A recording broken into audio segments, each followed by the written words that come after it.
Jana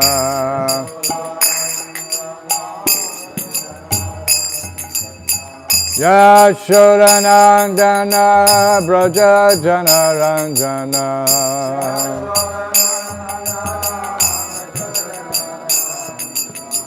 Yamuna Chiravana Chari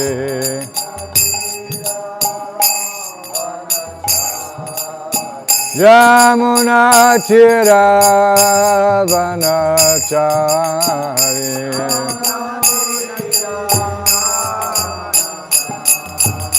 Jaya Radha Madhava Kunja Bihari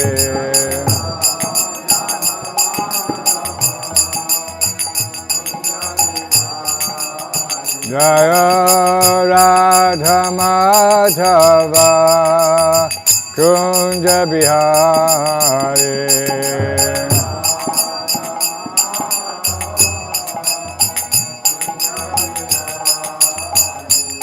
Gopi Jana Vallabha Girivardhari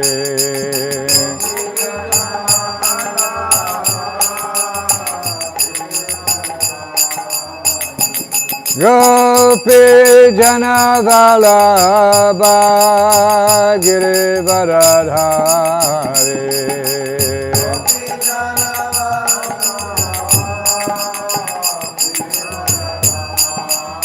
Yashodanandana Braja Jana Ranjana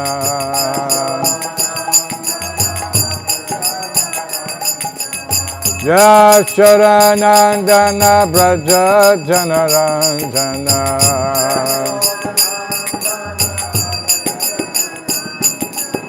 Yamuna Chiravana Chari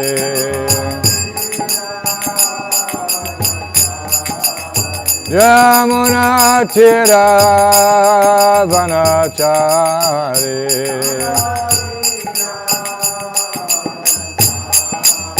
Jaya Radha Madhava Kunja Bihari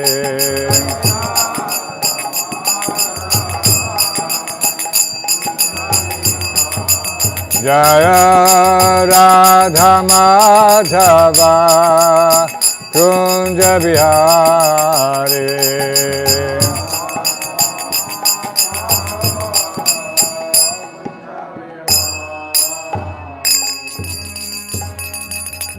Jai Om Vishnupad Paramahamsa Parivrajagacharya Satara Sata Shri Srimad His Divine Grace of Bhayacharanavinda Bhaktivedanta Swami Prabhupada Ki Jai Om Vishnupad Paramahamsa Parivrajagacharya Satara Sata Shri Srimad His Divine Grace Srila Bhakti Siddhanta Saraswati Thakur Goswami Prabhupada Ki Ananta Koti Vaishnava Vrinda Ki Grantaraj Srimad Bhagavatam Ki Go Premanandi All glory to some devotees. All glory to some devotees. All glory to some devotees. All glories to Sri Guru, Sri Gauranga, and Srila Prabhupada.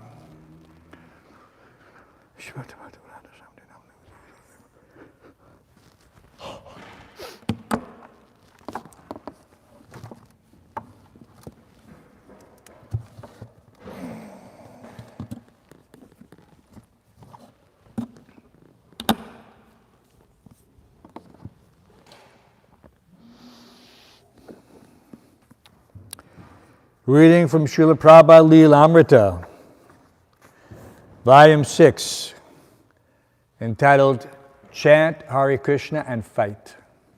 My favorite chapter.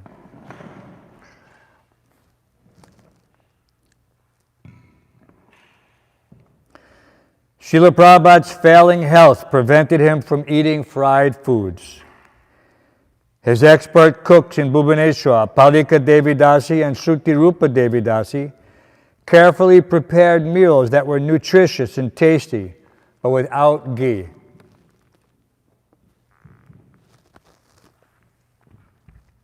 Sometimes, however, he specifically requested certain fried foods, but would later complain that they did not agree with him. Rameshwar Swami, Gargamuni Swami, and Bhavananda Goswami were sitting with Srila Prabhupada in his hut discussing deprogramming cases with him. They were saying that these enemies of ISKCON were so fanatical that for Srila Prabhupada to go to America would be dangerous. Srila Prabhupada interrupted, however, changing the subject. Our immediate problem, he said, is toward my health. I am not digesting food, therefore there is some swelling in the hands and the legs. Is it affecting your translation work? Asked Rameshwar Swami. That it has not affected, said Prabhupada. It is going on. I have translated 17 volumes. That may not be affected.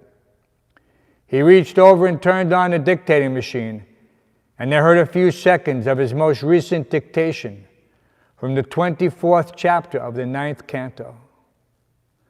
We know you have a very low opinion of doctors, said Rameshwar Swami. I wish to die without a doctor, Prabhupada said. I may be seriously ill, but don't call a doctor. Chant Hare Krishna. Don't be disturbed. Everyone has to die. Let us die peacefully without doctor. All this medicine, injections and prohibitions, this, that. Chant Hare Krishna, depend on Krishna. Natasya chagadam uddanvanti. That is Prad Maharaj's verse. Find out this 7th canto. Hari Shari reached to Prabhupada's bookcase for the 7th canto, volume 2 of Srimad Bhagavatam. Within a few moments he found the verse and read aloud. My Lord Nrsingadev, O Supreme, because of a bodily conception of life, embodied souls neglect and not cared for by you, cannot do anything for their betterment. Whatever remedies they accept, although perhaps temporarily beneficial, are certainly impermanent. For example, a father and mother cannot protect their child. A physician and medicine cannot relieve a suffering patient. And a boat on the ocean cannot protect a drowning man. These are the facts, said Prabhupada. That's ultimately, said Gargamuni Swami. But maybe we could give you some temporary relief, because when you are ill, we feel. Yes, Prabhupada conceded, but no severe treatment should be accepted. Better not to take, better to chant Hare Krishna. Srila Prabhupada, said Bhavananda, in the past when your health was not good, they have begun chanting Hare Krishna in all the temples around the world. A special additional kirtan. Perhaps we could institute that. No, said Prabhupada, not for my health. You do your kirtan ordinary. That first stroke on 2nd Avenue, that was almost fatal. You were present, I think? Prabhupada turned to Gargamuni, and they reminisced about that stroke in 1967. Harisari said a homeopathic doctor had just prescribed some special medicine, and Prabhupada agreed to try it. Gargamuni said that his father used to have a similar swelling, but his had been due to diabetes. I have diabetes, said Prabhupada. Gargamuni Swami said his father used to give himself an insulin injection every morning. There are many gentlemen who take insulin at least once a day, said Prabhupada, although he had obviously no intention of doing so. Prabhupada's main health program was his diet, but even in that he was not very strict. An Indian cook named Shantilal was present in Bhubaneswar, and he used a lot of spices and ghee in cooking for Gargamuni Swami and his men. Sometimes Prabhupada would ask for some of what Shantilal had cooked, and this greatly disturbed Prabhupada's servants and cooks, although they could do nothing about it. Gargamuni had also been ill recently, and when Prabhupada first saw him with his cook Shantilal, he said, I thought you were sick. Yes, Gargamuni had replied, but still I have to eat. Srila Prabhupada, you are eating very simply. You are not eating spiced food. Sometimes I also have to have spices, Prabhupada replied. Otherwise there is no taste. And without taste, what is the use of life? Then in a joking spirit, Prabhupada and Gargamuni Swami commiserated, saying that they were not going to stop eating tasty prasadam. We'd rather die, laughed Gargamuni Swami. And Prabhupada also laughed. On his last day as Srila Prabhupada's secretary in India, Rameshwar Swami entered Prabhupada's hut and inquired again about war in the future. You have mentioned several times, he began, that there is a conflict which is inevitable between Russia and America. No, said Prabhupada. If they understand Krishna consciousness, both of them, there will be no conflict. Now we are publishing in Russian. When Rameshwar asked what would happen if many cities were bombed, Prabhupada said that people would come to their senses and adopt a simpler, agrarian life, just as the ISKCON farm communities were demonstrating. That will be a good lesson for them, said Prabhupada. So is this conflict part of spreading Krishna consciousness? Oh yes. Pratranaya sadhunam vinashaya sadushritam. To conflict means to finish their sinful activities. Finished. Stop it. So after the conflict, there will be an opportunity to influence people. We shall take every opportunity, said Prabhupada. We are the best opportunists. Anukulyena Krishna. This is Anukula, favorable for spreading Krishna consciousness. And we shall immediately accept it. It doesn't matter what it is. We do not depend on the public opinion that this is good or this is bad. Good means if it is favorable for spreading Krishna consciousness. Rameshwar said that it seemed the Krishna conscious movement would have to grow much more before it could actually be as influential as Prabhupada was indicating. It will grow, said Prabhupada. It is growing. Simply our workers should be very sincere and strict, and it will grow. Nobody can object, that's a fact. Simply we have to be very strict and sincere, and nobody can check. We will be the only ones who have any vision of what to do after the war, said Rameshwar. Yes, said Prabhupada, we have got clear vision. We are not putting any theory. We are always presenting fact, and that is materializing. Just like we started our farm communities. It is materializing gradually. It is not yet fully organized. Still there is hope that it will give peace to the people. There is sufficient hope.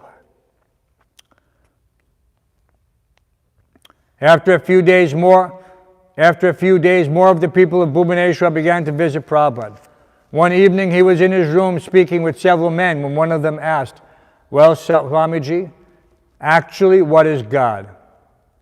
Srila Prabhupada opened his eyes wide in disbelief. You ever see Prabhupada open his eyes wide? That's why you have to watch these videos. It's very important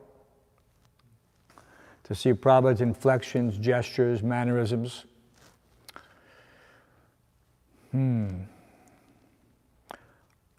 What is this, he said. You are from India and you do not know what is God? This is the degradation of Kali Yuga. Srila Prabhupada continued his sharp criticism and then explained that Indians have the special benefit of Vedic literature and culture. Therefore, every Indian should know God. Prabhupada gave his first public lecture the next evening, and about 150 people attended. He began his lecture. Last night, some gentleman questioned, what is God? Srila Prabhupada explained that Sri Bhagavan personally appears in our country, Bharatvarsha, and leaves his instructions which have been accepted by the Acharyas. India, Prabhupada explained, is especially favored since God personally incarnates there and imparts his instructions. But at the present moment, Prabhupada continued, our young men are inquiring, what is God? So why has this happened? It has happened because we are making progress toward animal civilization. Anyone with a bodily conception of the self, Prabhupada said, anyone thinking of his identity in relationship to family, country, or race, was no better than a cow or an ass, according to Vedic Shastras. He repeatedly warned that Indians should be careful of sinking to the position of having to ask, what is God? Unfortunately, when he called for questions after his lectures, it was the same thing. Quote, I want to know the meaning of the word Krishna, a man asked. Prabhupada, you do not know what is the meaning of Krishna? You do not know? So we'll leave it here. Srila Prabhupada ki. This Lilamrita, there's a special effort made to continue this reading for Prabhupada's 125th anniversary. Very soon there'll be the installation of the Murti in the new temple, the Temple of the Vedic Planetarium. So this is it's a momentous occasion. It was foretold by Srila Bhaktivinoda Thakur. So this, we have to have that vision that Prabhupada had to see all these parts, how they come together. Otherwise, sometimes there can be some moroseness that we're doing all this preaching and such few people are coming here and there, but this is not a cause for concern. Prabhupada described in many places that this is a diamond. Not everyone can afford a diamond. Not many people want to pay the price. You know, they come, they look, they appreciate, but they cannot commit. So they have to have a taste. That comes by engaging them in Krishna's service. Never forget how we all came. The process is not something new, and if we try to change it, there will be disturbance. It's always straightforward, honesty, and ordinary dealings. Very clear instructions Prabhupada gave. Don't try to twist some other meaning. Very important.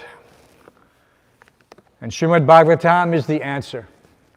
So we're reading from Srimad Bhagavatam, 3rd Canto, Chapter 4, Text 17. Chapter titled Vidura Approaches Maitreya.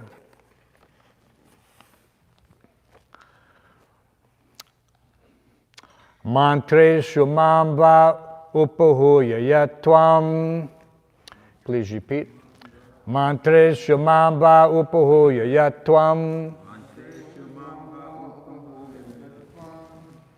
Akuntita Kanda Sadatma Bodha. Akuntita Kanda Sadatma Bodha.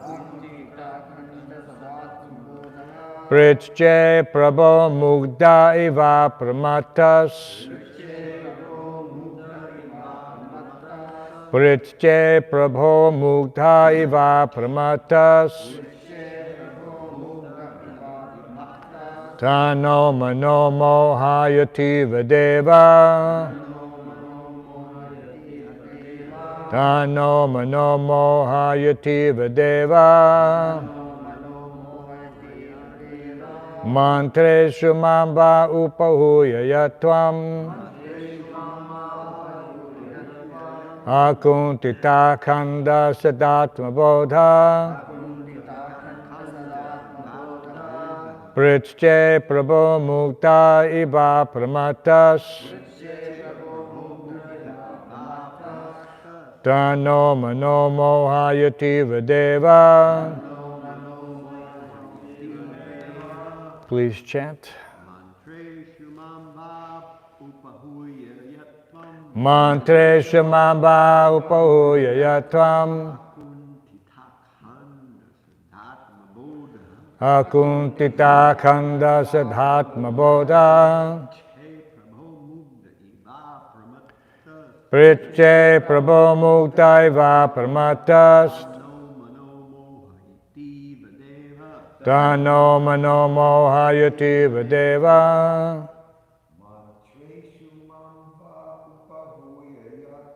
Mantre Shumamba Upahuya Yatvam.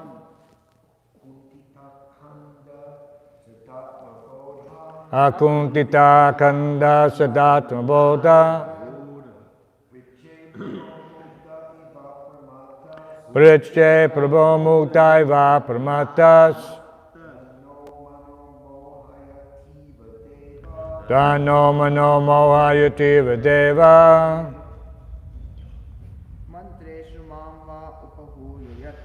Mantre Shumamba Upahuya Yatvam. Akuntita Kanda Sadatma Bodha. Prithje Prabhu Mukta Iva Pramatas. Tano mano mohyayati vadeva. Ladies. Mantre Shimamba Upahuya Yatvam Akuntita Kanda Sadatma Bodha Prichche Prabhu Mudaiva Pramatas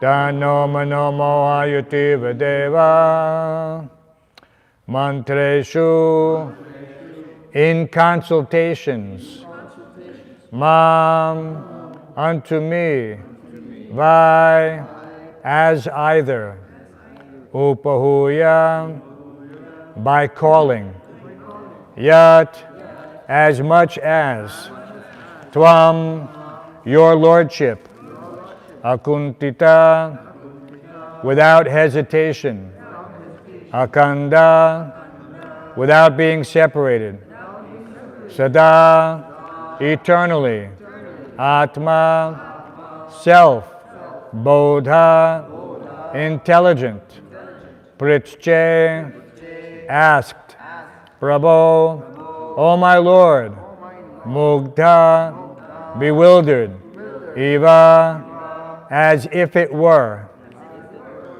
so Apramatak although never bewildered Tat that Na our Mana mind Mohayati bewilders Eva as it is so Deva O my Lord.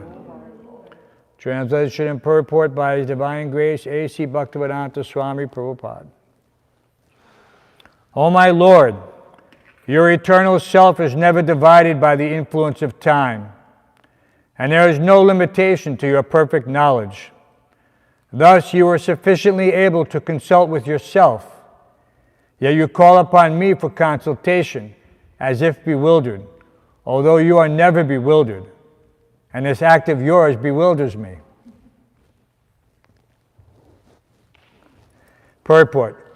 Uddhava was never actually bewildered, but he says that all these contradictions appear to be bewildering. The whole discussion between Krishna and Uddhava was meant for the benefit of Maitreya, who was sitting nearby. The Lord used to call Uddhava for consultation when the city was attacked by Jarasandha and others, and when he executed great sacrifices as part of his routine royal work as the Lord of Dwarka. The Lord has no past, present, and future because he is unhampered by the influence of eternal time, and thus nothing is hidden from him, and he is eternally self-intelligent. Therefore, his calling for Uddhava to give him enlightenment is certainly astonishing. All these actions of the Lord appear to be contradictory, although there is no contradiction in the routine activities of the Lord. Therefore, it is better to see them as they are and not to attempt to explain them. Om Jnana Tamandasya Gananjana Shlakaya Chakshur Tamina Tasmai Shri Gurave Namaha Mukam Karoti Vachalam Pangum Kayate Gurum Yat Kipatam Aham Bande Shugurum Dinataram.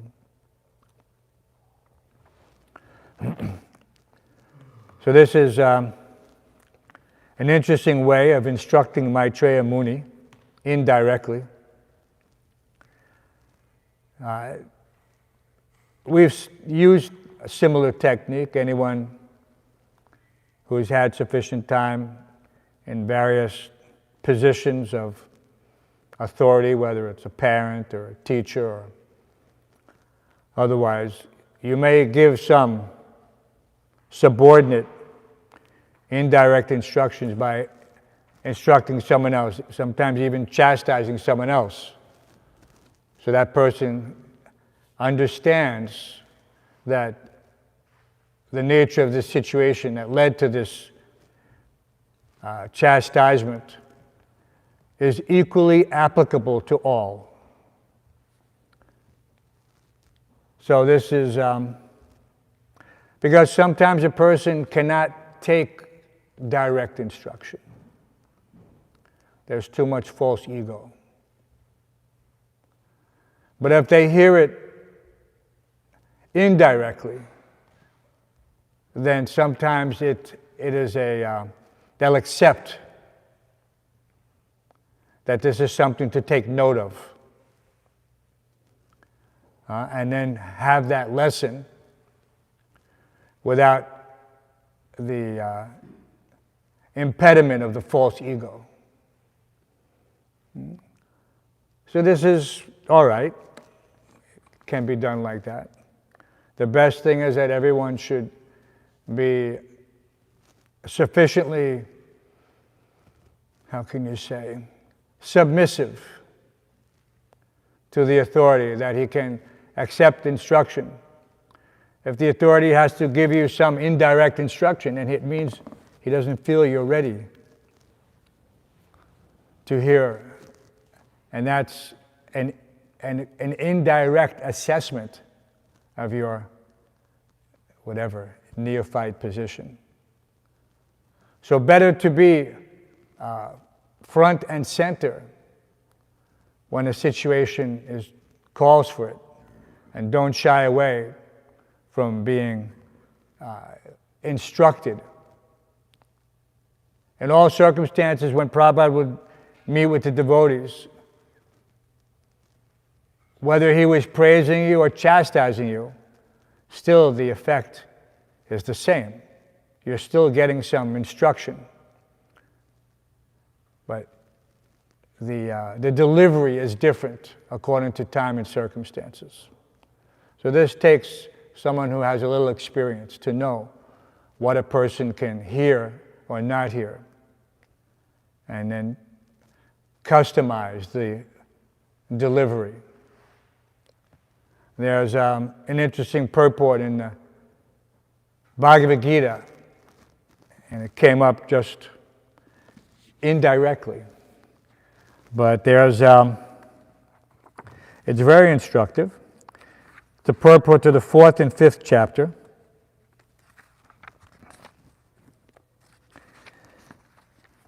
And we'll read the English. Intelligence, knowledge, freedom from doubt and delusion, forgiveness, truthfulness, control of the senses, control of the mind, happiness and distress, birth, death, fear, fearlessness, non-violence, equanimity, satisfaction, austerity, charity, fame, and infamy. All these various qualities of living beings are created by me alone. Purport by Srila Prabhupada. The different qualities of living entities, be they good or bad, are all created by Krishna, and they are described here. Intelligence refers to the power to analyze things in their proper perspective. This is the definition of intelligence. And knowledge refers to understanding what is spirit and what is matter. This is real knowledge. Ordinary knowledge obtained by a university education pertains only to matter, and it is not accepted here as knowledge. Knowledge means knowing the distinction between spirit and matter. In modern education, there is no knowledge about spirit. They are simply taking care of the material elements and bodily needs. Therefore, academic knowledge is not complete.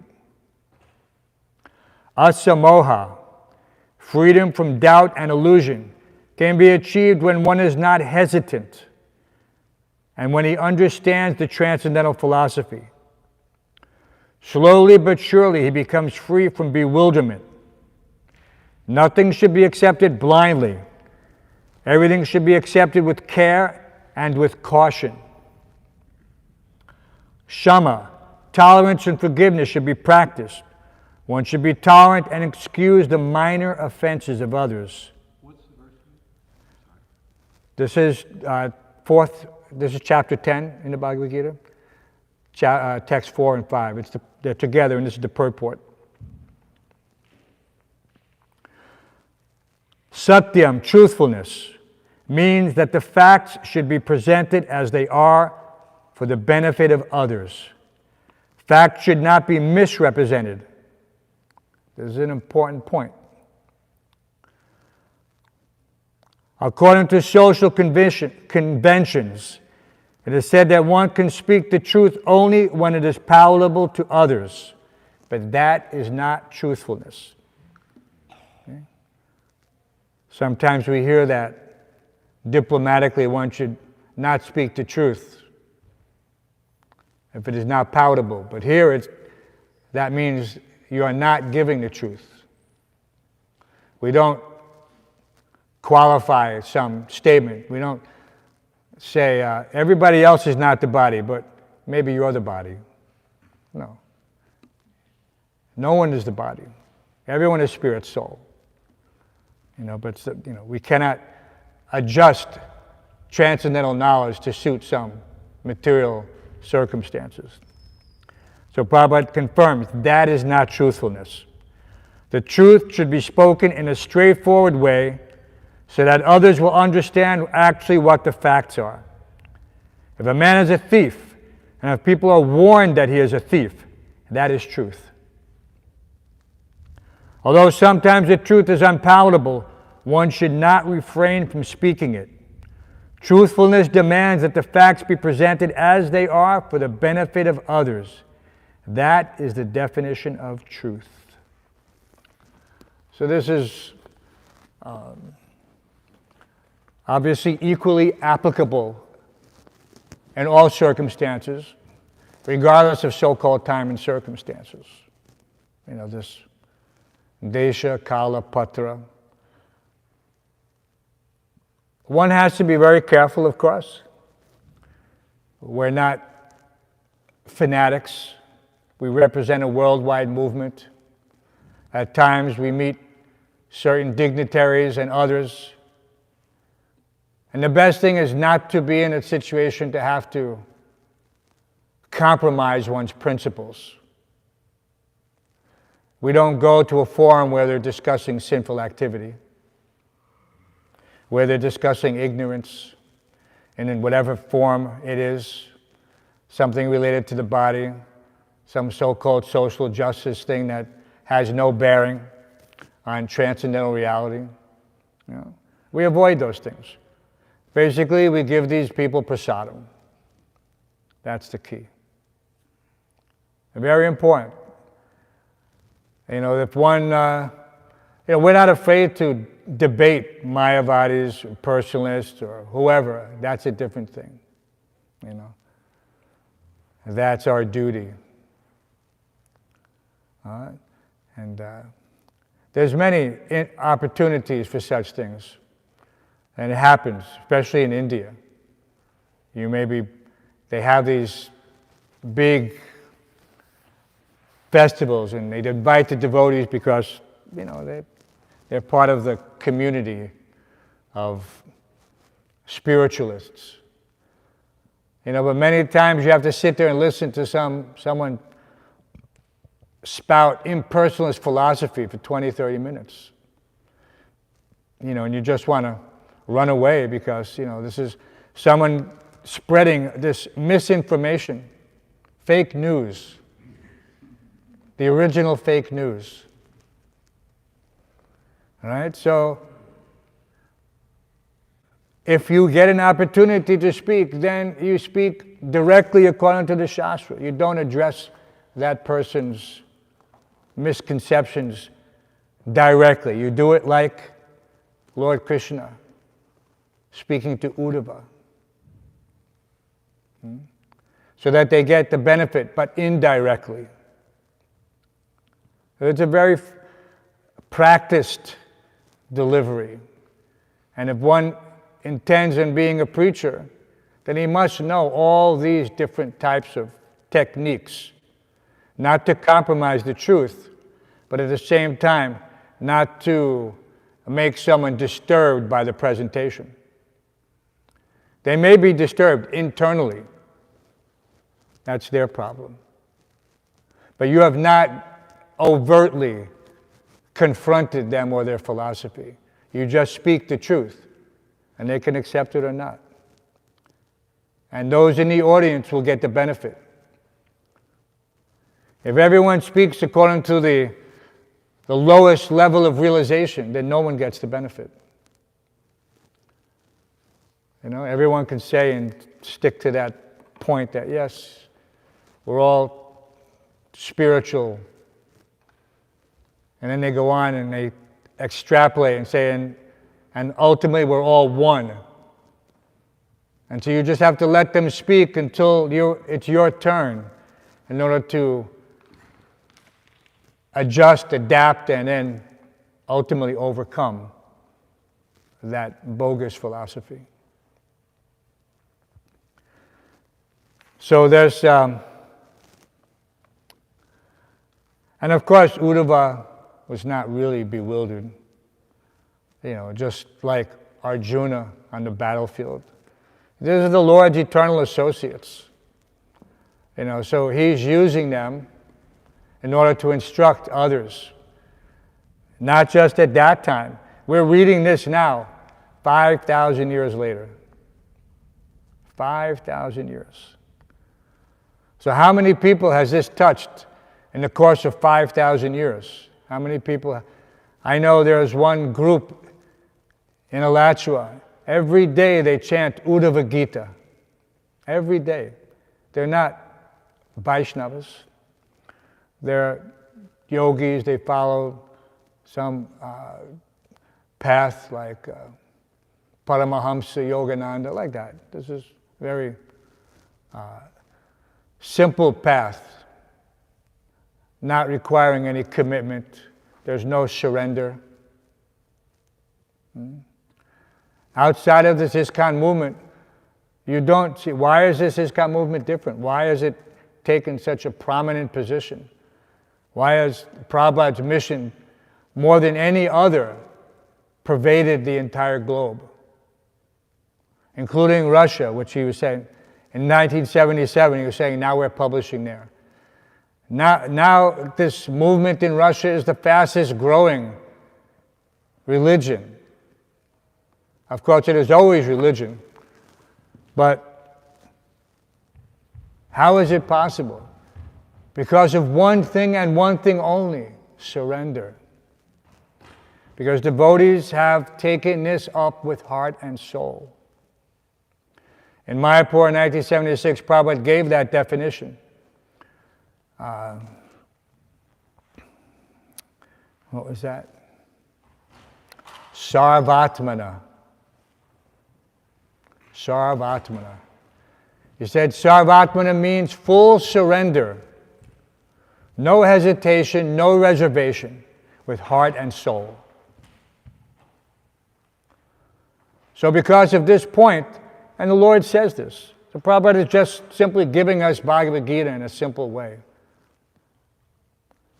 By having us become attracted and attached to Him, and gradually surrendering, and yeya tamam prapadyante tam satava bhajamiham. Automatically, as you surrender unto me, I will reward you accordingly. So that is the test of any movement. And that is the significant point where we can see how this Krishna conscious movement, as propagated by our acharyas, continues to have success based on the surrender of the adherents. If this was just something where people could wander in and like a pastry shop and say, I like this, I like this, I like this, and then just walk away. No, there's no commitment. They eat it and they go away. Here you come, you eat it, and you stay. Because everything is so nice. The philosophy is so nice. The prasadam is so nice. The Lord is so nice. In every way, everything is so nice. So it's easy for a person who is ready to surrender.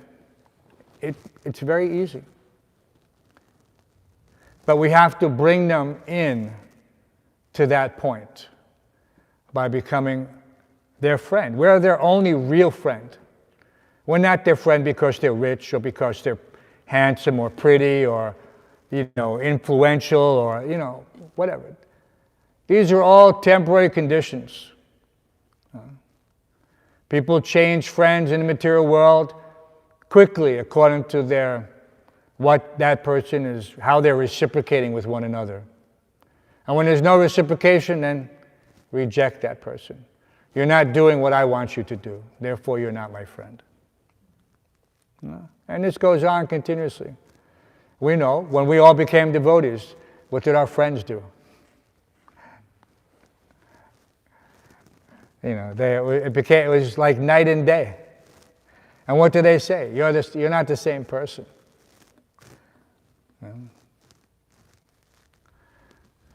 Yes, we changed because our consciousness changed. This is the point, after all. And that's why Prabhupada named it the International Society for Krishna Consciousness. The consciousness is changing. Even the materialists, they say, people go, how can I do something? There are so many problems in the material world. But they say, change starts with you. Be the change you want to see. So we can apply that as well. If we're not Krishna conscious, how can we affect others? They have to be able to see that there's some genuine realization that you have something that I want, that's made you happy, satisfied, fulfilled. Everything is there in Krishna consciousness. And when I first came and I was speaking, I didn't know what to expect. I had seen these devotees chanting on the street. I hadn't read much at that time. And I wasn't sure what to expect. Among your own circle of friends, you may be someone who's influential. You may be considered the smart one in the crowd or whatever. But when I spoke to the devotees, I found that it was a level of conversation on a completely different platform. And that impressed me to the extent that I said, yes, there is something here. It's not just what's in the books, it's also how these persons have adopted it, and assimilated it. So that when they're speaking, it's not just parroting some flowery words. They spoke with realization and conviction. And after all, that is the utsaha nistaya tat tat karma pavatana. These are how a person practices Krishna consciousness. These are the seminal instructions given by Rupa Goswami. Enthusiasm, firm conviction, patience, all these things are there together and guarantee an outcome as long as one is willing to be part of the program. Just like we've seen in the past. Someone may be saying, it's not for me. I have too many material desires. Look at Raghunath Das Goswami, the son of a rich family. Opulence beyond what we can appreciate. We haven't seen such opulence. Neither has Bill Gates or Jeff Bezos. These people don't know what is opulence. They have no conception. A beautiful wife. And just see, those two persons, their wives just divorced them. So what did that money get them? Billions of dollars. The two richest men in the world. And now their riches are divided in half because their wives get half.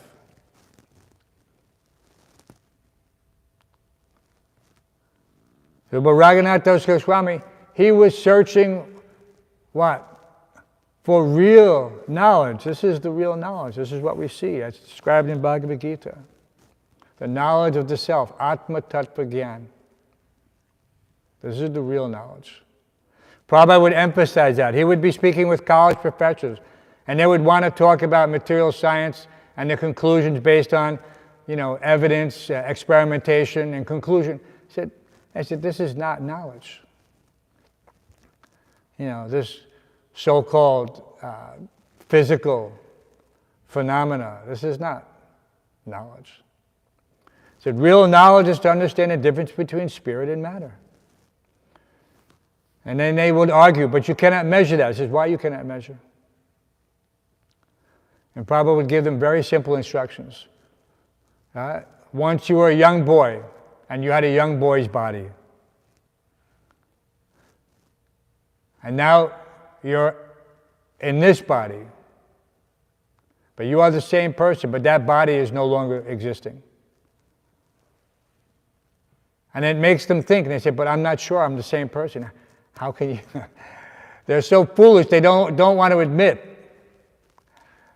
They will say to Prabhupada, but I'm not sure that I'm that same person. Of course you're that same person. But they're so stubborn. Dehinosmin yata dehe kumaram yovidam jara tata dehantara praptira dhiras tachanamurte. Abasangsi jiranani yata vihaya.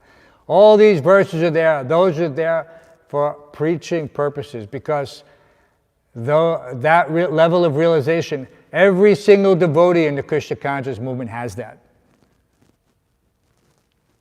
Otherwise, we wouldn't be here tolerating the inconvenience of living in a city which is not the mode of goodness, the mode of passion, filled with crime and dirt and crazy people. We're here to deliver the message of Godhead only. That is our duty, whether heaven or hell. And the soldier on the front line, confronting directly the enemy, he gets the medals, not the person in the back. Those persons in the back are needed. And sometimes they come to the front and take up the fight as well. That's fair. When you have the opportunity, go to the front. So this is the front. This is the front lines of Krishna consciousness. This is where the warriors are. What did Prabhupada say? Chant Hare Krishna and fight. He didn't say chant Hare Krishna and go to sleep, chant Hare Krishna, go here, go there. No, he said chant Hare Krishna and fight. Where do you fight? You don't fight in the country. You don't fight on the farm.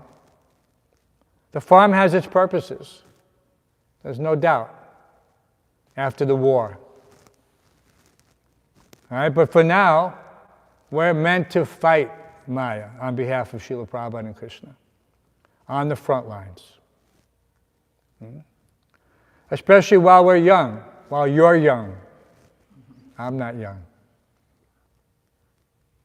You have to use that energy for Krishna. Krishna sees that. Famous saying, everyone knows it. Just act in such a way that Krishna will see you. Don't try to see Krishna. Just act in such a way that he will see you.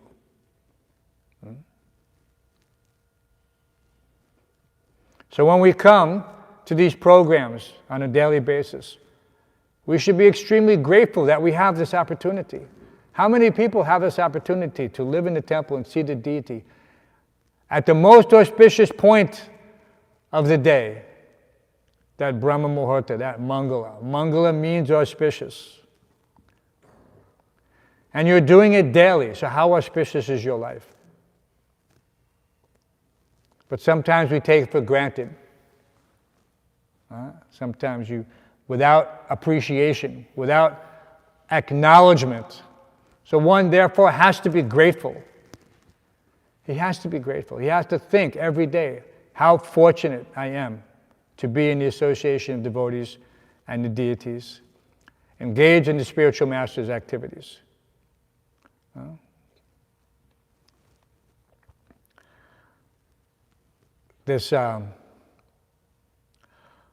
Our opportunities to influence the conditioned souls are much greater now because of the disturbance in the atmosphere. It's just like a war, and they're treating it like a war, and they're imposing restrictions like a war. My parents used to tell me about rationing, gas rationing, food rationing. You had books, and they were coded in such a way. You could only buy gas on this day. You could only buy food on this day, because there wasn't sufficient. It's not that you could go anytime you wanted. You could only go on certain days. And that was for many years during the course of that war, World War II. There were no cars produced. There was no 1941 model Ford, or 42, or 43, or 44, or 45. It went from 1940 to 1946. Because what were they? They were producing war machines, planes and tanks and jeeps. Everything was for the war effort. So this is our war effort, is that we're producing books in order to distribute. These books are like bombs and bullets. And we have to use them very effectively. You don't shoot up into the air or shoot into the ground. You have to take aim at the person, like when Chaitanya approaches someone. And you target that person.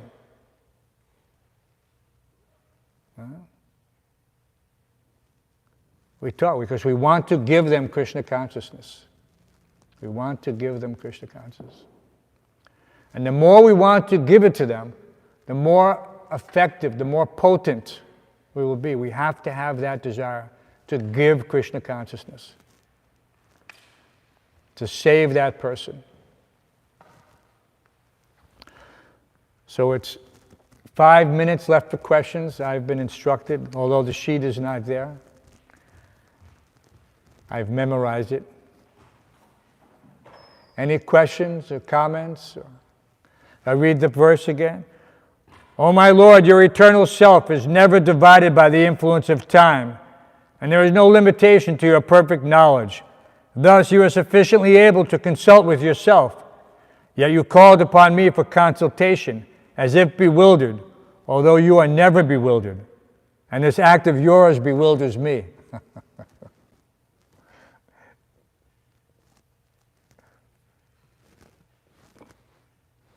Devarshi?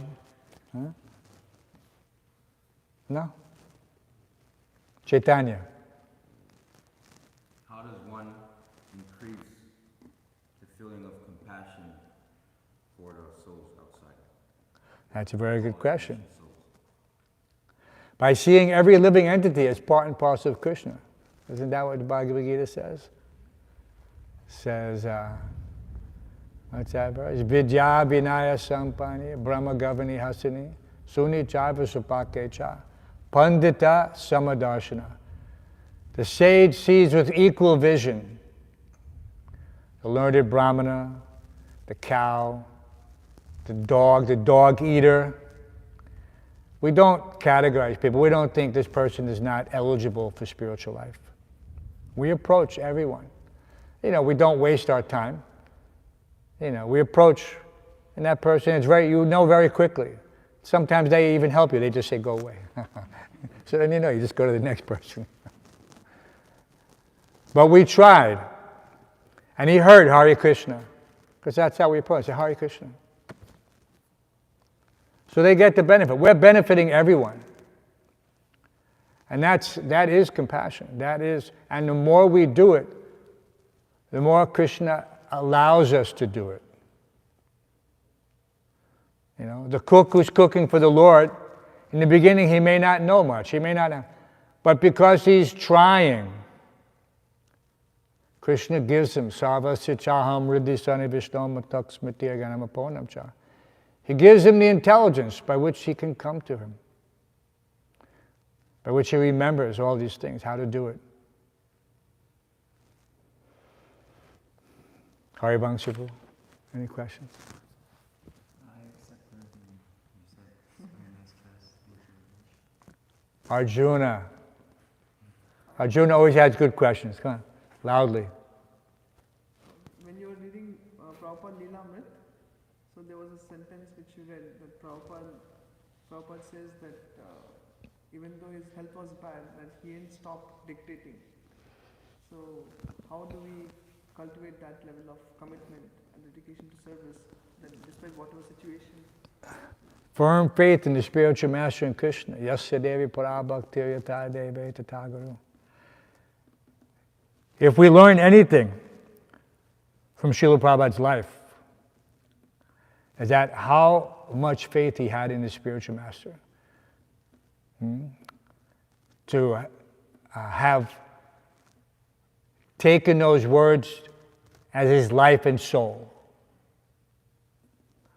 To go across the ocean in a completely unknown situation. So just imagine if we all had that faith.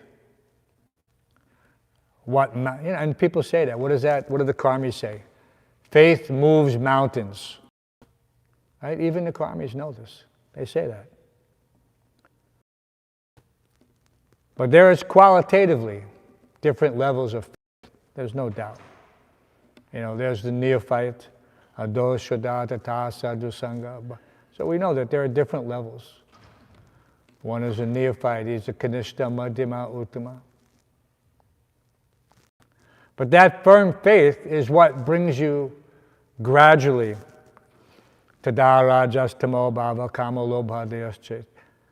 This is your rising through the modes of material nature up to the Shuddha Vishuddha Sattva platform. One gets knowledge only at the level of the mode of goodness. Why do we follow these 4 regulative principles? Why is it so strict? Why are we so successful? Because we are able to access that knowledge, because we have our lifestyle. It's conducive. Even without consciously knowing it, we're adopting the mode of goodness. We're eating only foods which are offered to the Supreme Personality of Godhead. We're rising early. We're taking bath. We're cleansing ourselves internally and externally. We're controlling the senses. We're controlling the mind, the seat of the senses. We're not letting the mind run amok. The eyes go here and they immediately draw them back. They're there. They will be attracted. They will always be attracted, up to the point of death. We told that story about Akbar and his beautiful daughter, the dying man, and the minister. At what point does sex desire stop? The king couldn't believe that it's up till the point of death, the emperor. But then the minister showed him. When he walked in the room with his beautiful daughter, the dying man immediately fixed his gaze upon the daughter, not the king, not the minister, no, on the daughter. So don't think that by some magic feat you're going to become free from sex desire. No. It becomes controlled, and it becomes easier the more you practice, just like anything else. Practice makes perfect. But if you give up, of course, if you think, oh, it's useless, I'll never become free from this. No, that is only a very weak-minded person gives up something. If someone tells you that, I'm going to give you $1 million, but you have to do X, Y, Z. And others who have done it have gotten that $1 million. But that person thinks, oh, it's too difficult. He gives it up, so he gives up $1 million. So if you present it to someone, here we're giving eternal life.